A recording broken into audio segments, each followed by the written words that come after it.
안녕하세요.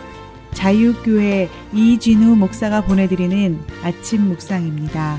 오늘도 예수 그리스도의 향기를 내는 복된 하루가 되시길 바랍니다.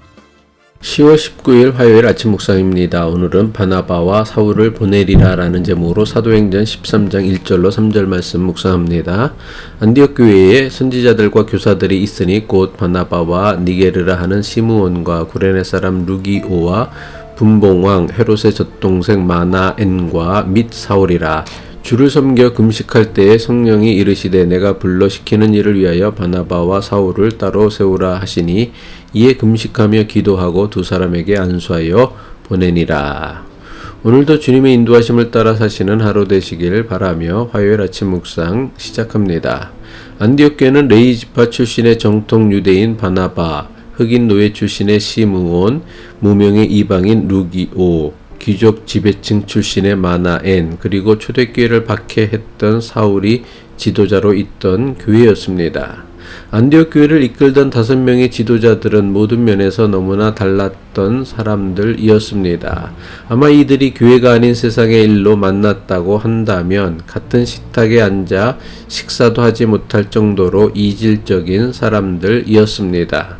하지만 너무나 다른 5명의 지도자들이 예수 그리스도 안에서 한데 어우러져 서로의 부족한 점을 도와가며 안디옥 교회를 섬겼습니다. 안디옥 교회는 중요한 결정을 할 때면 금식하며 기도할 줄 아는 교회였습니다. 이들이 금식하며 기도한 것은 자신들의 개인적인 문제를 해결하기 위해 금식하며 기도한 것이 아니었습니다. 예수 그리스도의 교회를 이룬 자신들이 앞으로 나아가야 할 길이 무엇인지 하나님의 뜻을 분별하기 위해 금식하며 기도하였습니다.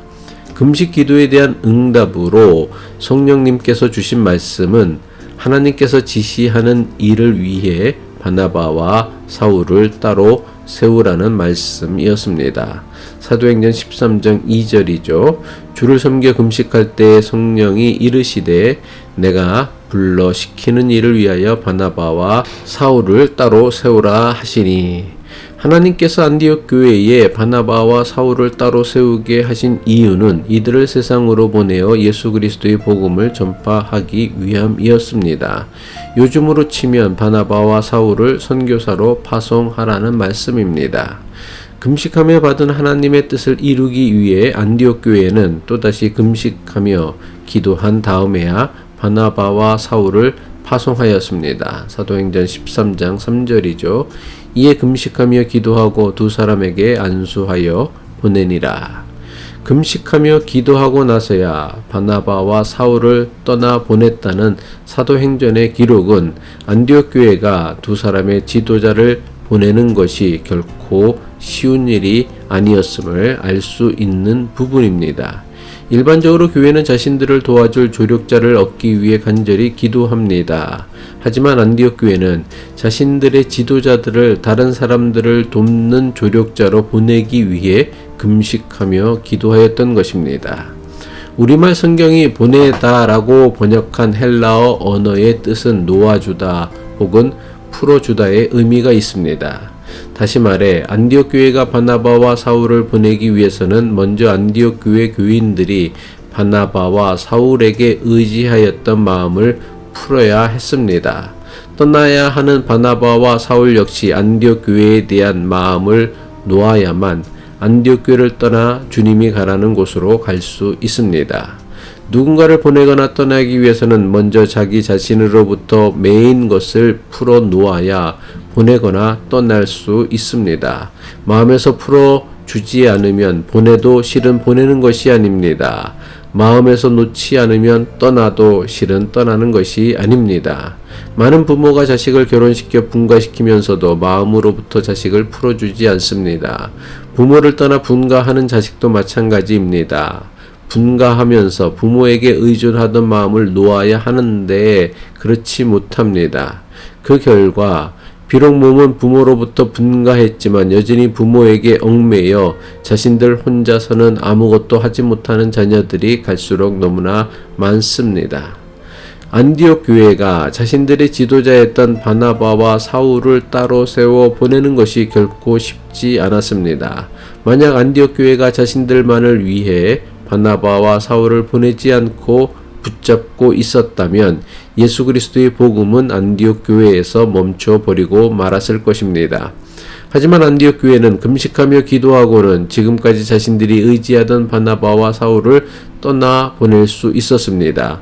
그 결과 안디옥 교회는 세계 선교의 전초 기지가 될 수 있었으며 바나바와 사울은 예수 그리스도의 복음을 세계 만방에 전하는 사명을 감당할 수 있었습니다.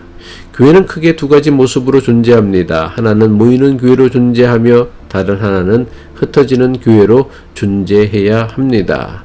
먼저 우리는 하나님의 뜻을 분별하고 깨달아 하나님의 뜻을 이루는 삶을 살기 위해 함께 모여 예배 드릴 수 있어야 합니다.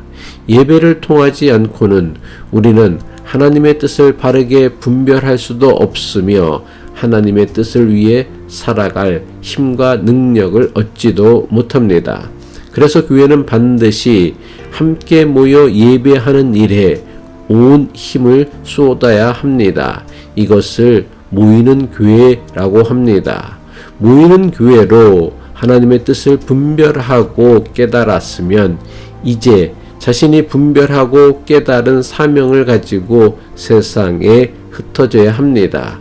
그래서 예배의 마지막 순서는 항상 파송과 축도입니다. 파송은 함께 예배를 드린 교인들이 예수 그리스도의 마음을 가지고 세상으로 나가도록 보내는 것을 의미합니다.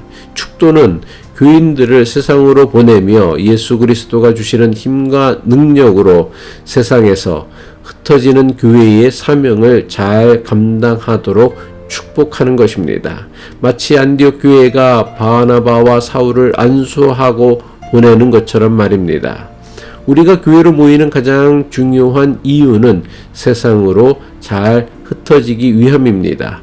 교인들이 교회에 모여서는 여기가 좋사오니 여기에만 머물러 있으려는 것은 우리를 교회로 부르신 하나님의 뜻이 결코 아닙니다. 주님께서 우리를 교회로 부르신 이유는 예배를 통해 하나님의 뜻과 사명을 깨닫게 하시어 우리를 세상을 돕는 사람으로 파송하기 위함입니다. 우리는 모두 주님의 보내심을 받은 사람들입니다. 우리가 발을 딛고 사는 세상에서 세상을 향한 하나님의 거룩한 뜻을 이루어 가시는 복된 삶을 살아가시길 바랍니다. 기도하겠습니다. 바나바와 사울이 보냄을 받은 것처럼 우리 역시 예수 그리스도를 통해 세상으로 보냄을 받았음을 우리 마음에 품게 하옵소서. 오늘도 하루를 살면서 파송받은 자의 사명을 감당하는 일에 최선을 다하게 하옵소서. 예수 그리스도의 이름으로 기도합니다.